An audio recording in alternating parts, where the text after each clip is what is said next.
good morning or good afternoon. I always have to check these days. Okay, I'm a dad of 3 kids, so give me a break. Completely agree, of course, with what the governor has shared about the epidemiology of Omicron in Florida so far, and the plan regarding treatment and testing. So just to reiterate the highlights. So everyone knows Omicron is spreading extremely rapidly. The good news is that it appears to be less virulent, and the hospitalizations are not increasing nearly at the rate that the cases. It's not close. There's a very big difference between the change in cases and the change in hospitalizations. So that's really welcome news. It's really great news. And then something else the governor has noted is that there's a distinction between the people who are being hospitalized with COVID, with Omicron right now, and the people who are being hospitalized for COVID, for Omicron. So that's a very big deal. There's a big gap right now. The estimates I've seen, like the governor, are that maybe half of people on average, there's a range, but half of people are just in the hospital for something else. And that's actually reflected in our ICU numbers. So we're not seeing any big increase in our ICU usage. So that's all really good news. It's a blessing considering how the last 2 years have been. So in terms of treatment, fortunately, my department and the governor's office were able to work together to put together an effective communication last week to reverse the completely senseless decision that the federal government made to withhold effective treatment from populations during a surge. You didn't need, I have an MD and a PhD, but you didn't need either one of them to figure out that wasn't the right decision. And unfortunately, the federal government has reversed on that. So that's also good news for Florida and good news for the rest of the nation.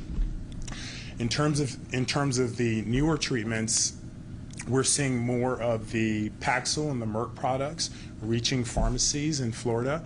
So we're working with the federal government, we're working with pharmacies and other sites in Florida to get that out in the community.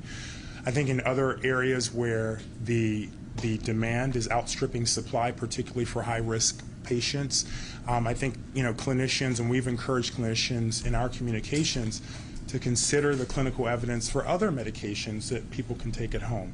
So, for example, there's high quality data on inhaled budesonide that's reductions in hospitalizations.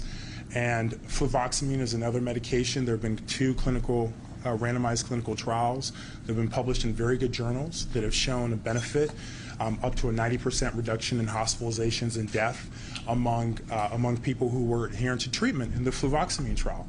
Really great results. You don't hear about it because it's, Pfizer doesn't own it, Merck doesn't own it. There's no one to share that amazing news with people. But really great results and options for clinicians, particularly when there's a crunch on monoclonal antibodies and you're in the middle of a surge and you have a high-risk patient.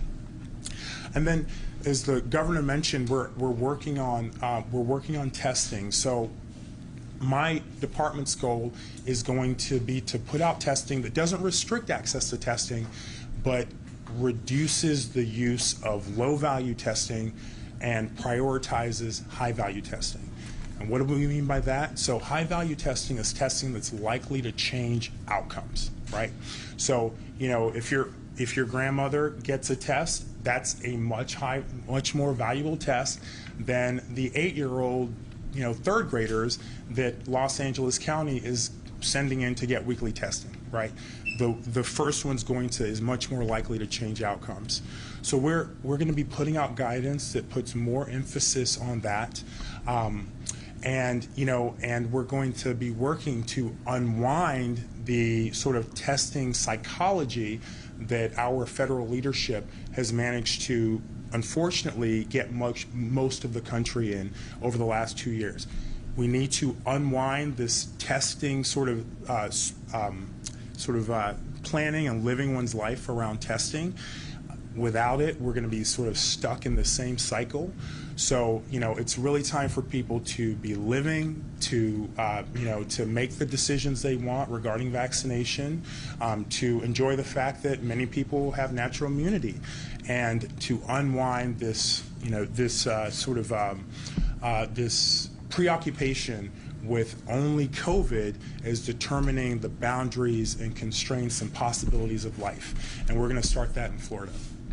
Okay, thanks. Can you talk about how initially there was? Can you explain why it was that they said the Regeneron may not work? Like, was that a clinical trial, or what was that in terms of Omicron? Oh, sure, yeah, absolutely. So what it was sort of a terrible clinical decision, and I think it actually highlights the fact that that the leadership of HHS doesn't have a clinical background. I think that's actually what that decision reflects. So the laboratory evidence was indicating that the affinity of the antibodies, such as the Regeneron antibodies, for the Omicron variant were diminished. And, so it seems that it's likely to not have the same effectiveness as it did previously. But that's not the same thing as concluding that the Regeneron antibodies, monoclonal antibodies, will not work in a patient with Omicron. So there's a difference between laboratory data and clinical data.